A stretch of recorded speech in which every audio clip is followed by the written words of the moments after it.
It's just another manic Monday. Yeah, it's Monday. The 3rd. I'm on my way to work. It's light out. Thank you, daylight saving time ending. Ending? Yeah, ending. But yeah, so it's a brisk morning, but our heat is fixed at work, so supposedly. So it should be nice and warm and toasty in there. Not too warm, but just nice and warm. So, yeah, it's Monday. I was thinking about yesterday being All Saints Day. And I was just thinking, because we celebrate the people who passed, and we call them saints.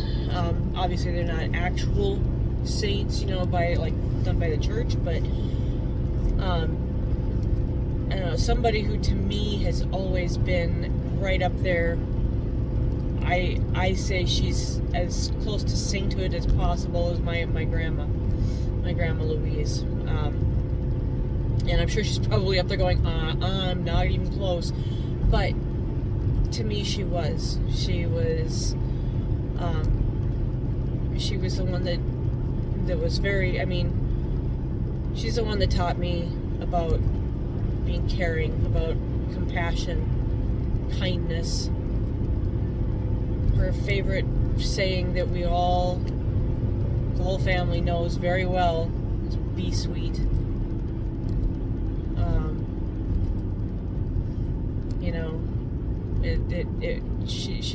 She was the epitome of kindness and love thy neighbor and turn the other cheek and all of that stuff. And of course I didn't appreciate it or learn it and appreciate it until much later in life, but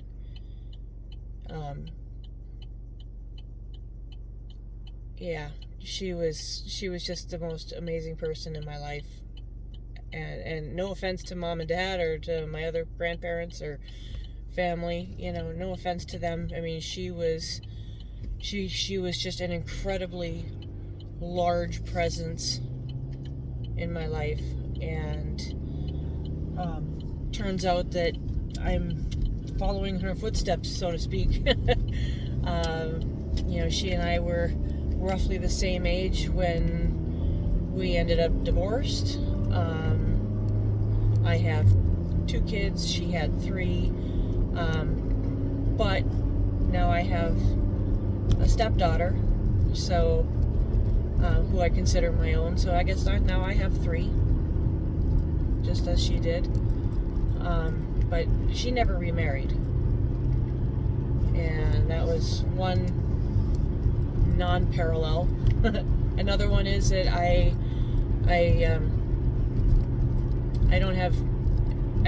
don't have nearly the restraint as far as language goes.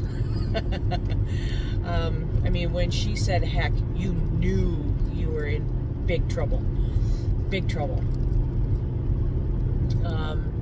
She did spank me once. That was the one and only time she had ever done anything like that. And it shocked me to the core, to the point where I remember it. And it didn't hurt. It was just the actual thought that she did that. But also, she was a saint for putting up with not only my brother and my shenanigans, mostly mine, but she also put up with Dad and my Uncle Frank. Those two were quite the pair. Always into mischief. Nothing major, just mischief. And it was enough to, if they were my kids, I would have turned gray even earlier yet. But yeah, she dealt with them with love and grace and kindness, and same way she dealt with me and my brother and my cousins when they were up.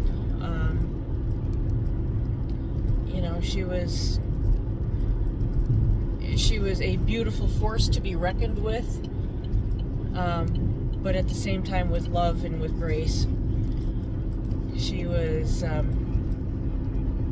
amazing.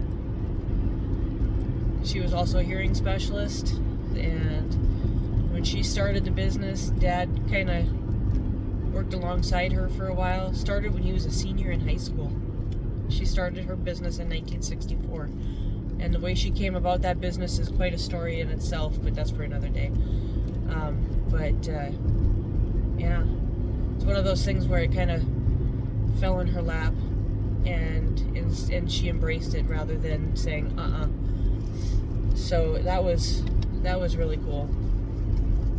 And now, because of that, there are 3 generations of us that are doing this.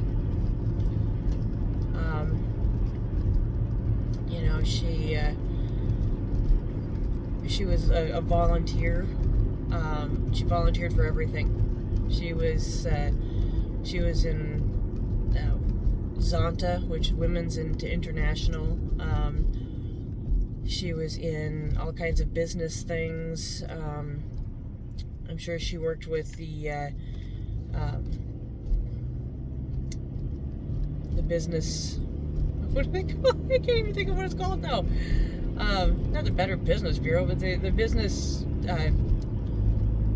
thing. But so she was part of that. She volunteered with the Sister Cities, the Dual Sister Cities Commission. She was she went to both. Oh my gosh, that place in Russia. God, everything is going this morning. I just took my meds, so they haven't kicked in yet. But I know it was Sweden that she went to, and our sister city in Russia, Petrozavodsk, Russia. That's what it was. So she was in those places. I believe she went to, I want to say it was like Japan or China or somewhere over in Asia. She traveled. She did that stuff, but she did it as an ambassador for not only Minnesota, not only for the United States, but for humankind. She really, she was an amazing woman. And she went and went and went. She was always on the go, always doing something.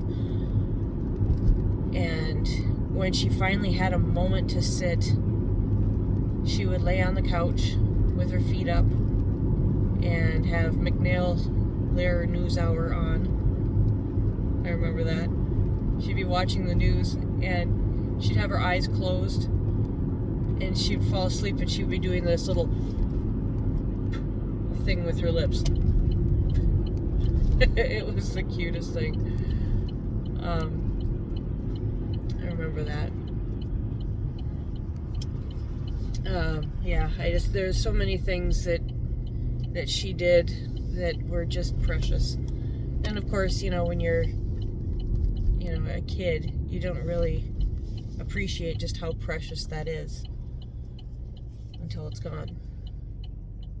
But she was the saint in my life, and is the saint in my life.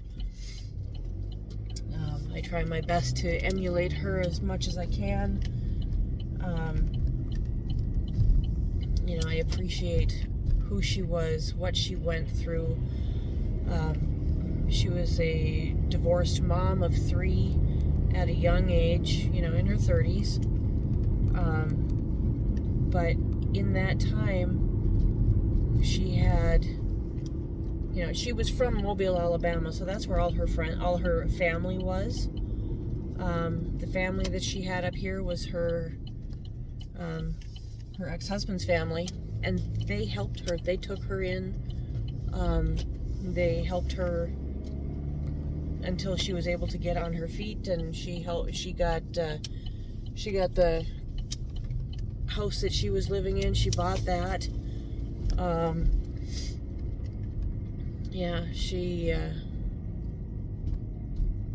She was just an amazing woman.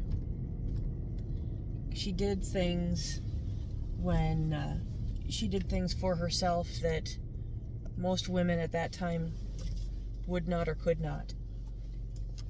And she was strength. She was love. She was amazing. And she's someone that I strive to be like every day. Will I ever get to that point? I hope so, but I'd be surprised, because she was incredible. So I hope that you all can take a look at people in your life and see people who have helped form you, helped change you, helped make you a better person. Yeah. Between her and my dad has really given me a work ethic. You know, they both, you know, my grandma, I mean, she worked right up until, literally up until a week before she passed. And she was working, she was doing. I think she was on a trip just a month or two prior. You know, I mean, it was just, she was, you know, she had people in her office a week before she passed. You know, she had so much going on. You know, and Dad, I mean, he's he's still kicking. He's still going. He's still going 100 miles an hour.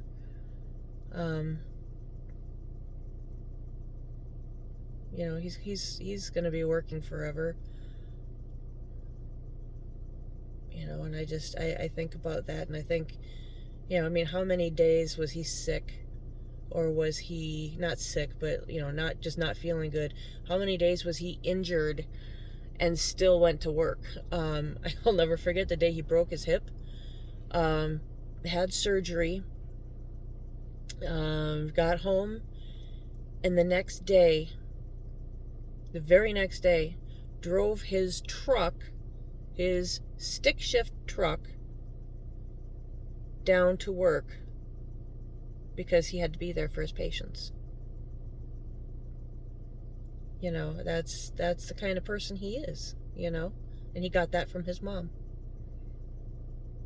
And I, in turn, learned it from both of them. You know, it doesn't matter if you're sick. It doesn't matter if you're, obviously if you're contagious, you don't go in, but, you know, I mean, a common cold or, you know, whatever, I mean, that's stuff you deal with. Of course, I'm dealing with elderly people just like they did and do, but, yeah. Anyway. Anyway, my grandma, I would have to say, is probably my saint. Thinking about her just brings a smile to my face, tears to my eyes, because I miss her. And it's been, God, she passed in 91, January 13th of 91. So, it's been a long time. Anyway, that was a deeper reflection on a Monday morning than I anticipated, but anyway, I hope you can find your saint, and I hope you can honor them and love them, and if they're still alive, tell them. Tell them how much you appreciate what they've done for you, and tell them how much you love them. Okay? Have a good Monday, and hopefully it's a great start to a great week. All right? Love you guys. Bye.